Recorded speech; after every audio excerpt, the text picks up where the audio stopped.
নাম স্মরণ করা আমাদের সবার সবার। আর রাধারানী বলছেন বিনা নাম জপ করে আপনার সাধন কোনোদিন ফলীভূত হবে না। সে যে কোনো নাম আপনাকে নিতেই হবে, কিন্তু রাধা নাম এমন, যদি আপনি জপ করেন, যদি আমি আপনাদের জিজ্ঞাসা করি পুরো সৃষ্টি যাকে ভজে তিনি কে? ভগবান শ্রীকৃষ্ণ। আর ভগবান শ্রীকৃষ্ণ যাকে ভজেন তিনি হচ্ছে রাধারানী,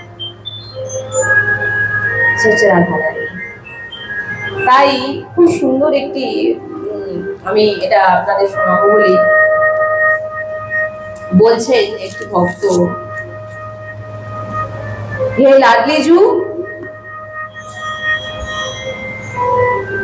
হে শ্যামা পেয়ারি বৃন্দাবনে, বলছেন যে কখন তোমার কৃপা আমার উপর হবে, কখন কৃপা আমার উপর লাডলিজু তোমার কৃপা হবে, যে তুমি ছাড়া লাডলিজু আমার আর কেউ নেই, রাধারানী তুমি ছাড়া আমার আর কেউ নেই। ভগবানের কথাও বলছেন না, কেন না যেখানে রাধা নাম আছে সেখানে আর কেউ থাকুক না থাকুক ভগবান শ্রীকৃষ্ণ সবার আগে এসে উপস্থিত হয়ে যায়। এই জন্য আমি সবসময় সৎসঙ্গে বলি, আমরা যেখানেই যাই, কারণ আমরা বৃন্দাবন যেখান থেকে যে আমরা পুরো বৃন্দাবন আসি, বৃন্দাবন পরিকর আসি আমরা সব, এবং যেখানে এসে বসি আমাদের আসার আগে ভগবান শ্রীকৃষ্ণ কিন্তু সবার শ্রোতা, সবার প্রথম শ্রোতা হচ্ছে ভগবান। তিনি রাধারানীর চর্চা আগে শোনার জন্য উপস্থিত হয়েছেন, আপনাদের আসার অনেক আগে থেকে উপস্থিত হয়ে আছে। কেন না তার ইষ্টের, যেমন আপনি আপনার ইষ্টকে ভালোবাসেন তেমন ভগবান তার ইষ্টকে ভালোবাসে, ভগবান তার ইষ্টের নাম জপ করে। কে? রাধা। ভগবান নাম জপ করে রাধা, শ্রী রাধা। যখন অষ্টপ্রহরী ভগবান শুয়ে আছেন, নেত্র বন্ধ হয়ে আছে, আর ভগবান কি যেন একটা বলছে, রস্যু বর্ষণ হচ্ছে, কিন্তু ভগবান শুয়ে আছে। যখন তিনাদের নিজের কান নিয়ে গিয়ে ভগবানের শ্রী মুখের কাছে নিয়ে গেলেন, শুনতে পেলেন না মুখ থেকে উচ্চারণ হচ্ছে শ্রী রাধা, শ্রী রাধা, শ্রী রাধা। কি নাম, যে প্রভু জপে কি আছে এই নামে। এই যে জগন্নাথ ভগবানের স্বরূপ দেখছেন না, দেখেন না আপনারা? রাধা নামে গলিত স্বরূপ, রাধা নামে বলে গেছিলেন। ব্রজবাসীদের যে চরিত্র, ব্রজবাসীদের যে কি বলবো, ব্রজবাসীদের কথা আমার জিহ্বায় আসলে আমার ভাব যেন ভিতরে ভাবি যে সত্যি ব্রজবাসী এমন যে ভগবান শ্রীকৃষ্ণ তিনাদেরকে প্রণাম করে। এই জন্য কোনোদিন, আমরা তো সবাই ব্রজবাসী, ব্রজবাসী অনেক রকম হয়।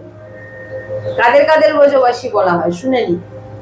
যিনারা বৃন্দাবনে বাস করে তিনাদের ব্রজবাসী বলা হয়, যিনারা বৃন্দাবনে গিয়ে বাইরে থাকতেন তারপরে গিয়ে বাস শুরু করেছেন তাকেও ব্রজবাসী বলা হয়, বা কেউ বৃন্দাবন থেকে অনেক দূরে কিন্তু পূর্ণ রূপে বৃন্দাবনের সঙ্গে জুড়ে থাকে তাকেও বৃন্দাবন ব্রজবাসী বলা হয়। তার মৃত্যুর পর সে কিন্তু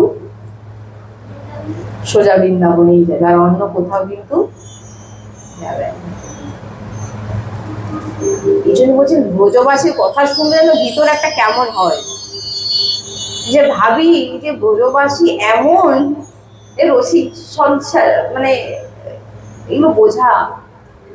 আর তার উপর রাধা নাম, বৃন্দাবনে চলে যাবে, সেখানে পাতা ডাল পালা পাখি পশু জীব জন্তু সবাই বলছে রাধে রাধে, গাড়ির হর্ন বলছে রাধে রাধে।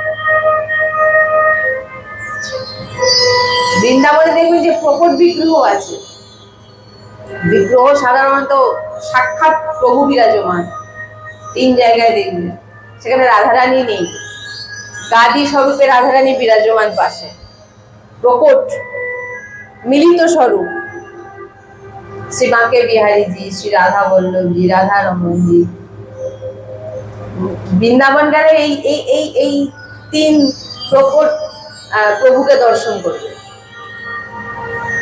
আর অনেক দূরে বসে রাধা বল্লভজিকে তো আমরা দর্শন করছি, আমাদের তো নেত্রের, ওই যে বললাম না আপনাদের আপনাদের পাশেই তো আছেন, যাবেন দর্শন করবেন, একদম বললাম না খেয়ে ফেলো, পান করে না, একদম নিয়ে সঙ্গে আসবে, একদম নিয়ে আসবে। এই জন্য বলছেন যে হে লাডলিজু, তুমি ছাড়া আমার জীবনে আর কেউ নেই, তুমি ছাড়া আমার জীবনে আর কেউ নেই। আর আমার মতোই যে অধম, যে এই অধমকে তুমি তুমি কখনো ভুলে যেও না, কারণ আমি তো অধম, আমি তোমাকে ভুলে যাব। প্রভুর কাছে প্রার্থনা করুন, ভক্ত করছে রাধা রানীর কাছে, যে হে লাডলিজু, আমি তো তোমাকে ভুলে যেতে, কারণ আমি অধম পতিত, কিন্তু তুমি আমাকে ভুলো না। তুমি ভুলে গেলে তো সব। এই জন্য বলছেন এখানে যে লাডলিজু, তুমি আমাকে কখনো ভুলো না। এইটুকু ভগবানের কাছে এই প্রার্থনা গুলো করবে, প্রভু আপনার নাম যেন না কখনো আমার জীবন থেকে যায়, প্রভু আপনার স্মরণ যেন না আমার জীবন থেকে যায়, প্রভু আপনি আমাকে কখনো যেন না ভুলেন, কারণ আমি হয়তো ভুলেও যেতে পারি, কারণ আমি অধম পতিত জীব, হয়তো ভুলেও যেতে পারি, কিন্তু আপনি ভুলবেন না, এটাই বড় কথা।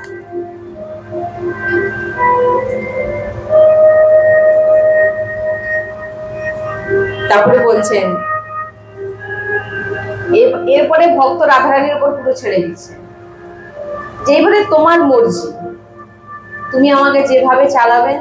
আজকে আমি বলছিলাম যে অনন্য ভক্ত কাকে বলে, পূর্ণরূপে প্রভুর উপর সবকিছু ছেড়ে দেওয়া। প্রভু ভজন যদি করবো তো তুমি করাবে, প্রভু নাম জপ যদি করবো তো তুমি করাবে, প্রভু তোমার কথা চিন্তন করবো তো তুমি করাবে। এই যে আপনি চিন্তনের কথা আমি বারবার বলছি না, তা আপনাকে অভ্যাস করতে বলা হচ্ছে, কিন্তু অ্যাকচুয়ালি কিন্তু প্রভু আপনাকে চিন্তন করছেন, তবেই আপনি প্রভুকে চিন্তন করতে পারছেন। তাহলে আপনার সামর্থ্য কোথায় আপনি ভগবানকে চিন্তন করবেন? কি কথাটা বললাম, প্রভু আপনাকে ভাবছে।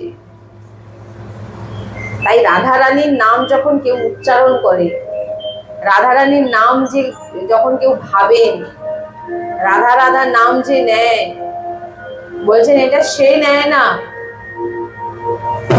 তাকে দিয়ে নেওয়ানো হয়, রাধা নাম নেওয়ানো হয়, তাকে দিয়ে ভজন করানো হয়। দৃষ্টি শ্রীজির নেত্রে সে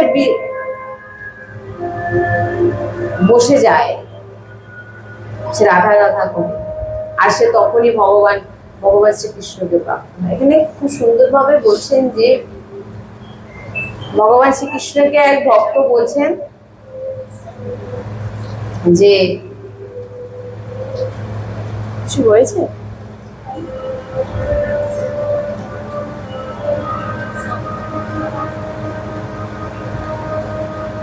ভগবান শ্রীকৃষ্ণকে এক ভক্ত জিজ্ঞাসা করছেন যে আচ্ছা প্রভু, এমন কি করব যাতে তোমাকে আমি কিনে নিতে পারি? তখন ভগবান বলছেন, আমাকে যদি কেউ কিনে নিতে পারে, সে হচ্ছে আমার সব থেকে প্রিয়, আমার সব থেকে কাছে, আমার সব থেকে হৃদয়ের, আমার সব থেকে প্রেমের রাধা না। তাই সবাই একটু বাহু তুলে একবার বলুন তো,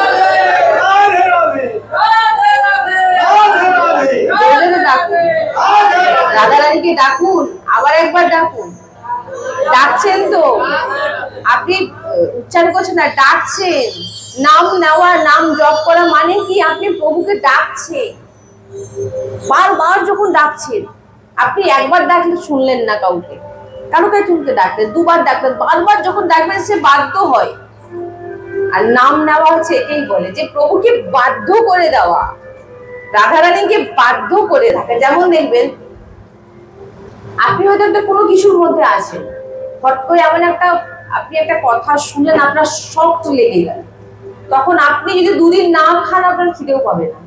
সেই যে চিন্তন আপনাকে আপনার সব ভুলিয়ে দেবে।